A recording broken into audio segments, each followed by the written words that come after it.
guys, welcome back to the channel, Take 31. This has been our longest shoot ever. Yeah, this has been the longest shoot ever. So I want to say first, thanks for having patience with us, man. Hey, we're learning, and I'm really enjoying the process. I appreciate you guys for sticking with us through this process. And without making this video too long, I'm gonna go ahead and show you guys my shirt. You know, excuse me, just come on, Jojo, I'm gonna show them my shirt, man. Okay, you can stay. I'm a frontline worker. Tell them put my money in this new stimulus bill. I got this from my job. Jermaine also has a pretty cool shirt on. You want to show him that? Yeah, moisture wicking, you know. Oh, it's hot here in Sacramento. Yeah. It's starting to get hot in here in this house, man. I turned the fan off to cut back some of the background noise. So, like I said, I fear making this video too long, so I'm gonna get right into it. But remember, if this is your first time here, you know what? If it's your second time here, you also might not be subscribing, liking the video, and you might not be commenting down below. So please like, comment, subscribe, turn on the notification bell, and if you're feeling extra special, hit the share on the video. I appreciate it. So, Coach, I'm gonna let you give them a little backstory on how it is we met. Okay, yeah. So, well, my son loves to play basketball, just like your son loved to play basketball, right? Yeah. And so he was in those little small leagues, like the YMCA or the local rec leagues, and he started to get really, really good at what he was doing. So we're like, okay, we need to really step up his game. So that's why we had switched leagues, and I met Coach D. So when I went there, I saw Coach D. I was just like, okay, he already looks like he knows what he's doing, right? You know, I mean, I'm gonna give you some credit, right? You know, he looked like he knows what he's doing. So I took my son and I was like, hey, you got to take this practice very, very seriously. And so when we had got there, I went up to Coach D. I was like, hey, how you doing, Jermaine? It's my son, Jordan. And then we got to talking, and I was like, you know, I have a great feeling about this. And so Coach D was like, the first thing he had said, he's like, you know, I don't like to take it too easy on the kids. I don't like to sugarcoat stuff. And right then and there, I was just like, okay, you're going to stay on this team. No. Right? You're going to stay on this team. I want my child to do well. So after that, I was like, it was all good. Yeah. Like, I was like, he's going to be on this team forever. You know, I actually got a good coach, you know, that's willing to take, you know, the consideration to help out the children. No, listen, so I do appreciate that. But what I want to do now is talk to Coach Jermaine and find out how do, you know, the average person get involved with his business. So, Coach, yes. is it like easy, mediocre, or intermediate, or very difficult to get involved with what it is you do? The actual startup process is not really that hard.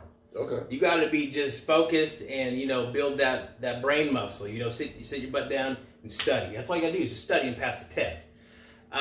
There's a lot of companies out there that are very pyramid scheme-ish.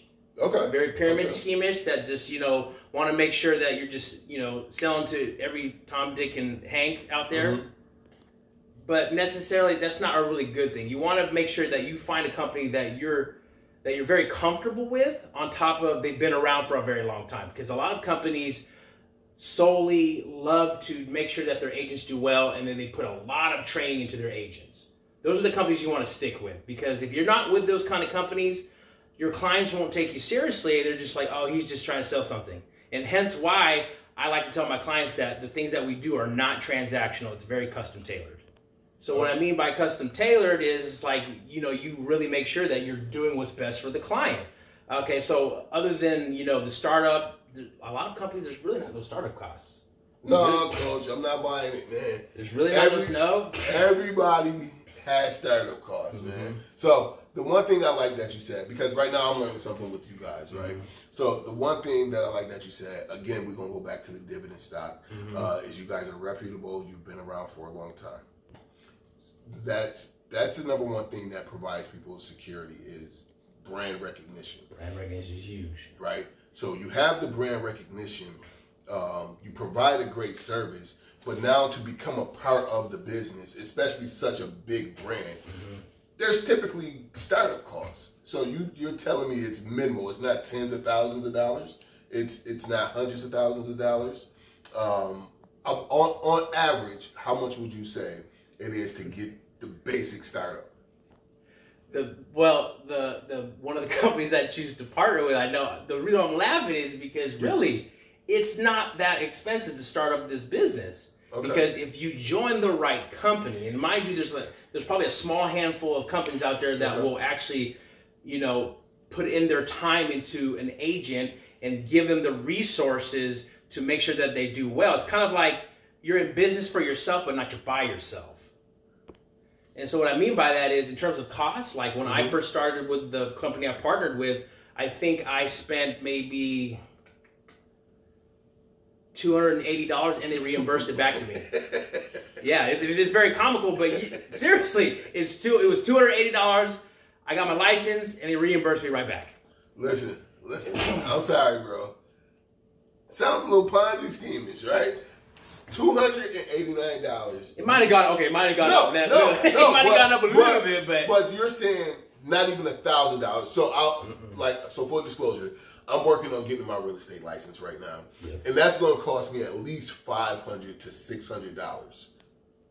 So you're telling me to become an entrepreneur in this space, startup cost is less than $500, and it's possibly reimbursable? Yes. Depending on the company you choose, yes. Okay. So how long is the training in school before you can become licensed? Is that like a year process? Oh, become licensed to sell life insurance. Well, just this whole process, right? So I'm assuming the $500 or the $300 is covering some part of the licensing or something. So that's what I mean. Can you just give us a quick walkthrough from start to finish? From start to finish. So I took the interview. Okay. And then they're like, okay, we need to do another interview. Wait, so they interview you before you can even do what it is you do? It's not like, hey, I have $300. Here you go. Let me take the class. They go, well, let's interview you. Make sure you're a good fit first.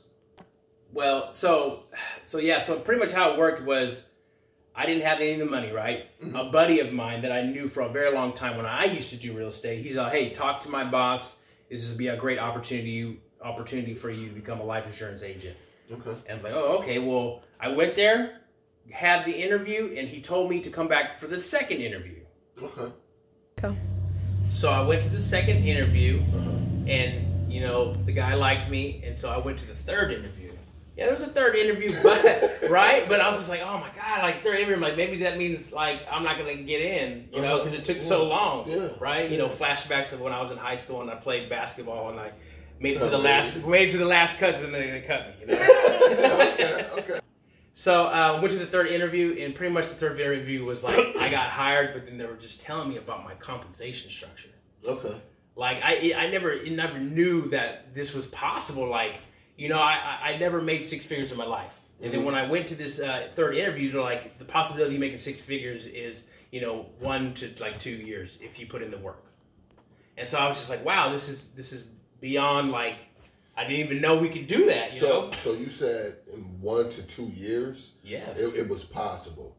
Okay, but so the interview process, there's 3 interviews, right? And how long was the time in between the interviews? Oh no, the time between the interviews was like literally within like a week and a half. Okay. And mind you, I think they have shortened up the process to like maybe 1 or 2 interviews now. Okay. You have a week and a half of interviews, and then you have the hire process. And at that point, do they charge you the $300, or do they go, let's get you into training and then we'll charge you the $300? So no, actually, it was just like, okay, Jermaine, you need to go take the test. But the crazy thing was they provided the study material for me. They're looking at you. They're looking at me and said, Jermaine, you know what? We like you. Here's the study material. Go take the test. And in actuality, the test was the part that I had to pay for. And even it wasn't that expensive. And then after I passed the test, I came back, and then I started the training, and then I started working. Because when you're training and you're working at the same time. Okay, so 3 interviews, you're hired, go take the test. Mm-hmm. You pay for the test. Then what? I passed the test. Okay, right, obviously, right? I passed the test, and then I did the whole onboarding process with the company, and then obviously I had what's called like a partner, mm-hmm. and this partner told me like, hey, okay, I need you to do this, and that. It started, and right then and there, like I had a mentor, and I started reaching out to the people I knew, and then other professionals, and started telling people what I did, and then that's how the business started running. It was really, really just straightforward. But see, the drop-off is what people really don't know is, I don't know if this statistic is still alive, and it probably still is out of 100 brand new agents, mm-hmm. the first year only 10 make it. I mean, that's fair. That's standard. In any new business, mm-hmm. everybody has the energy for something for the first half a mile. Yeah. You know? That's very true. And then half drop off at that first mile. Mm-hmm. Once you get past that first mile, you see who really won it. Yeah, you know that, and I know that might be true in your business, but that's true in day trade, and that's true in any business owner. I mean, businesses are out of business in the first 3 to 5 years. Yeah, that's why. I mean, not to cut you off, but like I know when my dad was in banking, my dad was in banking for like 20 years, and he would always used to tell me that like, when we give out business bank account, or not mm-hmm. bank accounts, but business credit, is mm-hmm. like you have to show that you've been around for at least 3 years. Yeah.